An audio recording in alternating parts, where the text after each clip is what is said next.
श्रीमद्भागवते महापुराणे तृतीयस्कन्धे अथ 12ोऽध्यायः।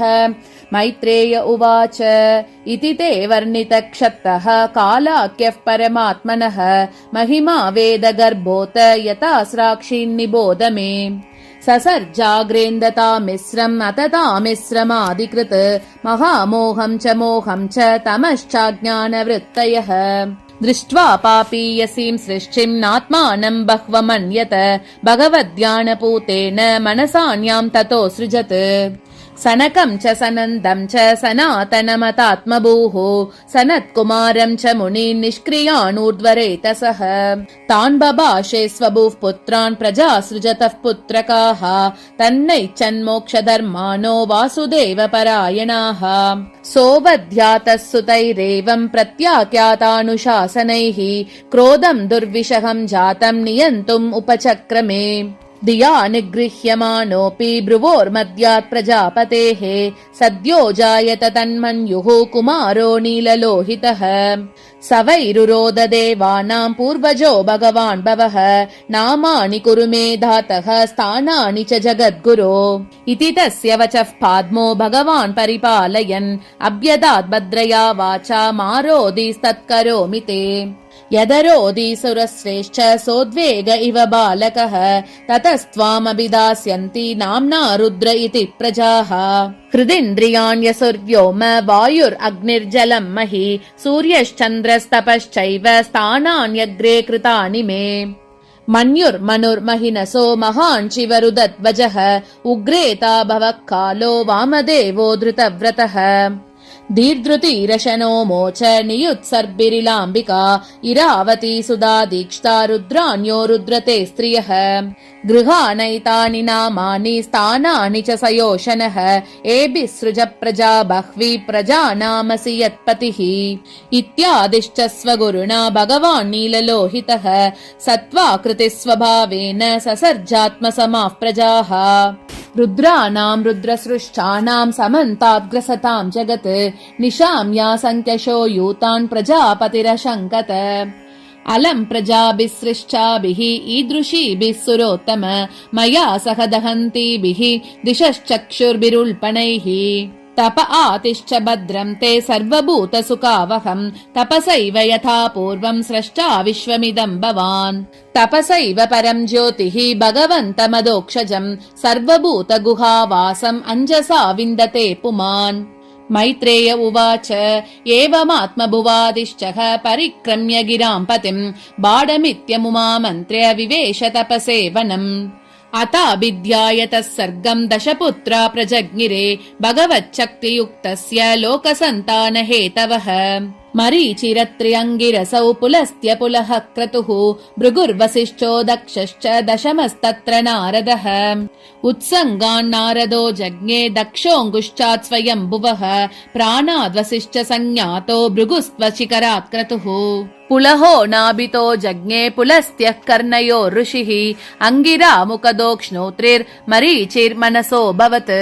धर्मस्तनात् दक्षिणतो यत्र नारायण स्वयम् अधर्म पृष्ठतो यस्मात् मृत्युर्लोकभयङ्करः। हृदि कामो ब्रुवः क्रोधो लोपश्चादरदच्छतात् आस्याद्वाक् सिन्धवो मेढ्रात् निर्वृतिः पायोरगाश्रयः। छायायाः कर्दमो जज्ञे देवहूत्याः पतिप्रभुः मनसो देहतश्चेदं जज्ञे विश्वकृतो जगत्।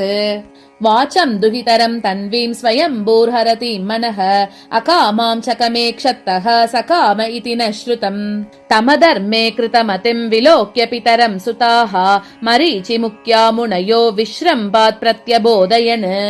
नैतत्पूर्वै कृतं त्वध्ये न करिष्यन्ति चापरे यत्त्वं दुहितरं गच्छेः अनिगृह्याङ्गजं प्रभुः। तेजीयसामपि ह्येतत् न सुश्लोक्यं जगद्गुरो यद्वृत्तम् अनुतिष्ठन् वै लोकक्षेमाय कल्पते। तस्मै नमो भगवते य इदं स्वेन रोचिषा आत्मस्थं व्यञ्जयामास सधर्मं पातुमर्हति। स इत्थं गृणतः पुत्रान् पुरो दृष्ट्वा प्रजापतिन् प्रजापतिपतिस्तन्वं तत्याजव्रीडितस्तदा तां दिशो जगृहुर्घोरां निहारं यद्वितुस्तमः।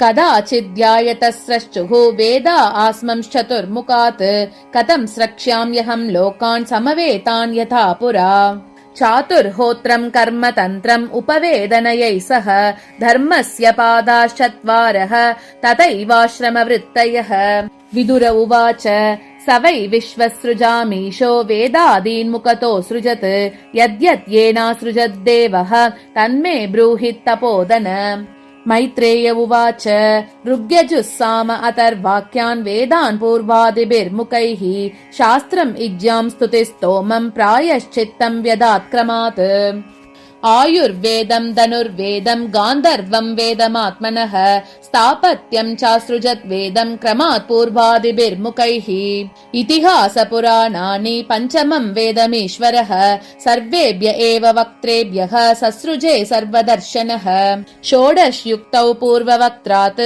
पुरीष्यग्निश्चु तावत् आप्तोर्यामातिरात्रौ च वाजपेयम् सगोऽसवम् विद्यादानं तपः सत्यं धर्मस्येति पदानि च आश्रमांश्च यथा संख्यम् असृजत् सह वृत्तिभिः सावित्रं प्राजापत्यं च भ्रामं चात बृहत् तथा वार्ता सञ्जयशालीन शिलोञ्च इति वै गृहे वैकानसावालकिल्यौ दुम्बरापेन पावने न्यासे कुटीचकः पूर्वं बह्वो दोहंस निष्क्रियौ आन्वीक्षिकीत्रयी वार्ता दण्डनीतिस्तथैव च एवं व्याहृतयश्चासन् प्रणवो ह्यस्य दह्रतः तस्योष्णिग् आसील्लोमभ्यो गायत्री च त्वचो विभोः त्रिश्चुम् मांसात् स्नुतोऽनुश्चुप् जगत्यस्न प्रजापतेः मज्जायाः पङ्क्तिरुत्पन्ना बृहती प्राणतो भवत् स्पर्शस्तस्याभवज्जीवः स्वरो देह उदाहृतः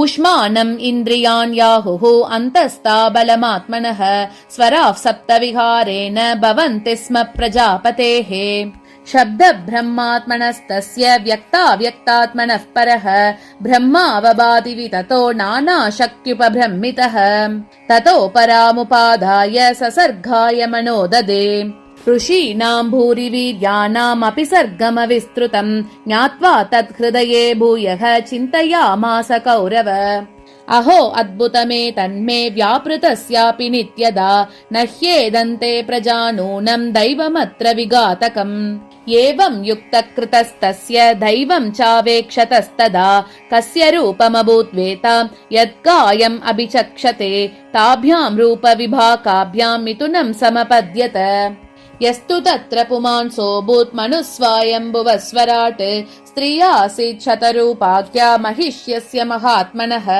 तदा मिथुनधर्मेण प्रजाह्येताम् बभूविरे स चापि शतरूपायाम् पञ्चापत्यान्यजीजनत् प्रियव्रतोत्तानपादौ तिस्रः कन्याश्च भारत आकूतिर्देवहूतिश्च प्रसूतिरिति सत्तम आकूतिम् रुचये प्राधात् कर्दमायतु मध्यमाम् दक्षायादात् प्रसूतिम् च यत आपूरितम् जगत् इति श्रीमद्भागवते महापुराणे तृतीयस्कन्धे 12 अध्यायः।